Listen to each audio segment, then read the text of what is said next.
al final lo que tratamos es responder una serie de preguntas, ¿no? Que son básicamente cuáles son las principales variables controlables, que son una o dos, las principales variables no controlables. Entonces, las principales variables controlables, las no controlables y los Key Success Factors del negocio, ¿no? Para ver cómo se comporta la compañía respecto a las variables controlables y gestionando los Key Success Factors, perdonadme, pues de las variables no controlables, qué pensamos de las mismas, ¿no? Y cómo nos pueden afectar, ¿no? Y calcular una serie de probabilidades de cómo se van a comportar, ¿no? Y quiénes han sido también, luego, como asignadores de capital, los equipos de dirección que han sido más honestos, que han puesto al accionista el primero y que han tomado las verdaderamente decisiones de creación de valor y no pensando a lo mejor en otras cosas, porque en las compañías el problema de agencia se da, lamentablemente, y se da mucho, ¿no? Por eso nosotros prácticamente ya pues tratamos casi de limitarnos a compañías en las que hay un dueño que invierte con nosotros, ¿no? Y luego, ¿cuáles son los principales riesgos de amenazas, ¿no? Los principales riesgos de amenazas. Es decir, al final hay que entender el pasado para proyectar el futuro.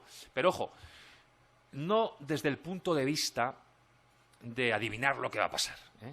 No. Decía Benjamin Graham que el análisis tiene que ser penetrante, no profético, ¿vale? O sea, tenemos que saber de qué depende el negocio, cuáles son esas variables controlables y no controlables, cómo se pueden comportar y por qué, hacerlo y estimarlo de manera conservadora y ver en esas circunstancias cuál es la capacidad de generar beneficios normalizada y ajustada de la compañía que tengo entre manos. Y comprarla si en esa comparación está barata, haciendo un ejercicio de valoración que cuando hemos puesto suficiente tiempo, recursos y talento en ese proceso de análisis, la valoración luego dura un minuto. Ponemos un múltiplo, si el negocio es bueno es más alto, si el negocio es medio regular más bajo. A veces hacemos descuento de flujos de caja si son pues negocios que lo permiten, pues autopistas, activos de generación eléctrica como tipo activos eólicos y alguna cosa más, pero pocas, pero que es la parte menos importante, ¿no? Y sobre todo cuáles son los riesgos y hasta qué punto están descontados en el precio de la acción, porque a veces los riesgos existen, pero la acción puede estar prácticamente barata, incluso en lo que hacemos nosotros, calcular el peor escenario. Porque nosotros razonamos en términos de peor escenario. Es como hay que hacerlo. Al final, tratando de no equivocarte en ninguna de las inversiones que haces, te vas a equivocar en algunas. Entonces, no te quiero contar si encima dices, bueno, pues esta no estoy seguro, pero más o menos tiene buena pinta, ¿no? Entonces, tratamos siempre de pensar en el peor escenario, calculamos cuál sería el impacto y si en ese caso pensamos que no, por lo menos no vamos a perder, entonces invertimos. Y ahí tenemos la opcionalidad de que no se dé el peor escenario, ¿no? Que es un escenario más razonable en cuyo caso vamos a ganar dinero, ¿no? Y tened en cuenta que efectivamente nosotros los riesgos los medimos así y además los medimos inversión por inversión. No medimos el riesgo de un portfolio con covarianzas y ratios de Sharpe y cosas de esas, ¿no? O sea, al final el riesgo es el riesgo de ruina en cada una de las inversiones, el riesgo de perderlo todo, ¿vale? El riesgo de perder una cosa de manera permanente, un valor de manera permanente. Y además es que el riesgo es, como dice Taleb, path dependent. O sea, no es lo mismo, es decir, en la vida real no siempre se pueden netear las ganancias con las pérdidas, pues si empezamos perdiendo, cada vez son más difíciles luego volver a recuperarse, ¿no? Y cuando lo perdemos todos, no hay quien nos pueda recuperar. Nos pueden rescatar con limosnas, pero el riesgo es path dependent, es dose dependent, depende también de la dosis, un poquito de deuda no está mal, pero mucha deuda bajo ningún concepto, así de sencillo, ¿vale? Porque ahí ya hay riesgo de ruina, y además es acumulativo, y cuidado con tener exposiciones repetidas. De nuevo, como dice Taleb, no es lo mismo 100 personas yendo al casino una vez, en el que se calcula que la probabilidad de quiebra es del 1%, que una persona yendo 100 veces. Porque entonces el riesgo de quiebra es el 100%. ¿Vale? Entonces, hay que razonar inversión por inversión y olvidarse de medir el riesgo de acuerdo a cómo hace la academia de nuevo y cómo hace Markovich, ¿vale? En cada una de nuestras compañías. Al final, distinguir la oportunidad de inversión, las cosas que han caído por las razones correctas, como por ejemplo, Antofagasta está a 3 libras porque el cobre está a $4.500 por tonelada y no va a recuperar, o puede permanecer así durante mucho tiempo, o puede todavía bajar. Y cuando haces un análisis exhaustivo te das cuenta que no, que el cobre no puede sostenerse mucho tiempo en ese nivel, ¿no? Y sin embargo, pues la inversión en correos de Portugal, en el que, bueno, pues mientras el correo vaya cayendo al 4 o al 5% y encima la compañía tiene caja neta, yo creo que más o menos parece que la compañía está barata. Pero puede caer al 8 o al 9, pues hombre, no creo, lleva cayendo a estos ratios de 4 o 5% bastante tiempo. ¿Pero por qué? Y luego, pues por cierto, se aceleró la caída, que por ejemplo nuestro análisis alertó, ¿no?, que eso se podía producir, que de hecho pensábamos que se iba a producir, pero solamente con la posibilidad importante de que se podía producir ya no aguantaba el peor escenario y por tanto pues no invertimos, ¿no? Y eso fue, digamos, al precio de 5 o 6 euros cuando estábamos considerando la oportunidad en CTT, que de hecho llegamos a invertir un poquito, pues en ese momento era un value trap, ¿no? Al final, la cultura de inversión de valor es que nosotros invertimos en compañías, no en acciones, ¿vale? O sea, analizamos la oportunidad de inversión como si fuéramos a invertir todo nuestro patrimonio, si nos fuéramos a jugar toda nuestra prosperidad en una sola inversión. Así tratamos de hacerlo. A veces puede que no cumplamos con este credo y en ese caso pues merecemos una reprimenda. Nos sentimos socios de las compañías en las que invertimos, y por eso nos gusta asociarnos a compañías donde hay un dueño que piensa en el accionista como prioridad. No nos gustan las compañías en las que, bueno, pues hay muchos dueños, pero todos fragmentadísimos y miles de accionistas pequeños, y al final es como que pues compañías que no son de nadie. Y luego nos gusta mucho pensar en el worst case escenario, en los escenarios más pesimistas, y invertimos cuando calculamos que si sale cara gano mucho y si sale cruz en principio no pierdo, porque aún así tendremos errores y perderemos dinero, pero por lo menos ese es el punto de partida del análisis, para no olvidar la propia regla de inversión de Warren Buffett, ¿no?, que dijo: la primera es no perder dinero y la segunda es no olvidarse de la primera, ¿no? Algunos temas interesantes de behavioral finance. Overconfidence, Aquí todos pensáis que conducís mejor que la media y eso es imposible, ¿no? El 80% prácticamente de las personas, el 80% de los estudiantes piensan que van a sacar mejor nota de la media. O sea, eso no puede ser, ¿no? Esto suele llevar a adoptar políticas de concentración excesiva, de utilizar apalancamiento excesivo o de trading excesivo, por ejemplo, ¿no? Aversión a las pérdidas, ¿no? Esto es el famoso, yo creo que entre inversores particulares no sé cuántísimo dinero se ha perdido con los famosos stop loss, que yo llamo los loss for sure. No mucho, pero repetidas veces. Y porque vas a perder seguro. Tened en cuenta, lo calculó, me pareció un dato muy interesante, lo calculó el profesor de matemáticas y billonario inversor, famoso inversor de Renaissance Technologies, que es un hedge fund americano, Robert Frey, que dijo, calculó en el último siglo el 60% del tiempo el mercado está en caídas desde el anterior máximo. Y el 30 y pico por ciento son caídas severas, de más del 10%. Luego ya caídas del 20% más son muchas menos, ¿vale? Pero claro, si lo pensamos, si la bolsa subiera todos los días el 0,5%, 250 sesiones al año, pues claro, la rentabilidad normal de la bolsa sería 125. Y está claro que no es así, ¿no? Entonces, tened en cuenta que eso es así. O sea, el tiempo, o sea, la bolsa en su mayor parte está en caídas. Entonces, claro, no te puedes poner en contra de decir si cae, vendo, porque vas a perder dinero seguro prácticamente, ¿no? Loss aversion. Mental accounting, pensar que el dinero no es fungible y hacer cuentas separadas, esto también da lugar a muchísimos errores, ¿no? Commitment and consistency bias. Esto es tremendo también, y es que cuando una persona compra una acción, entonces de pronto aumenta su exceso de confianza y su incapacidad para reconocer un error de manera atroz, y más sobre todo si lo ha dicho en público o lo ha escrito en público. Porque yo creo que debe ser tan difícil como pedir perdón, ¿no? O sea, nos cuesta muchísimo. Pues reconocer un error.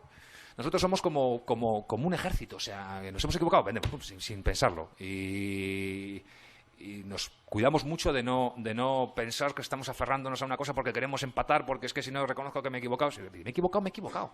Pero esto hay que saber hacerlo, y muchos son incapaces o les cuesta muchísimo, ¿no? Ilusión de control, ¿no? Gente que está mirando un gráfico y se parece que por fin ha encontrado un patrón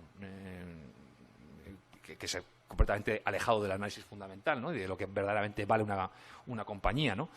O a veces incluso tener muchísima información, hay muchos experimentos, ¿no? Que cuando incrementas el número de variables, incrementa de manera masiva la confianza, pero el accuracy, y por tanto aumentas, redoblas tu apuesta, pero la accuracy no mejora ni un céntimo, vamos, o sea, por eso he dicho antes que analizar compañías es 2 variables o 3 controlables y 2 o 3 no controlables, o sea, en tener un negocio es un montón de cosas, pero luego lo importante es unas pocas nada más, y esas son las que hay que entender y distinguir y ejercer el juicio para darle peso a lo que verdaderamente lo requiere, ¿no?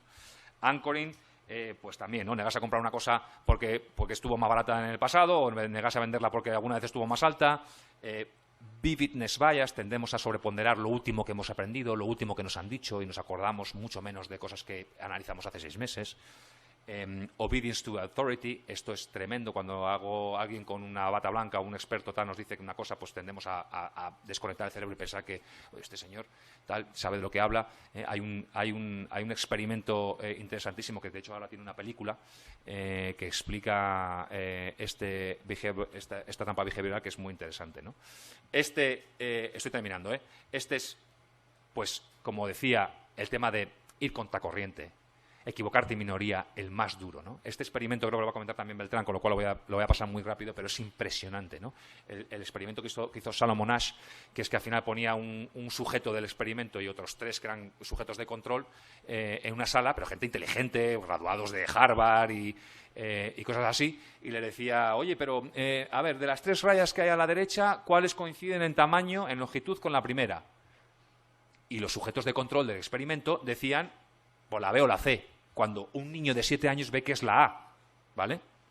El 30 y pico % de esos adultos inteligentes, cuando la otra mayoría habían dicho que la B, empezaba a durar, es una barbaridad, ¿eh?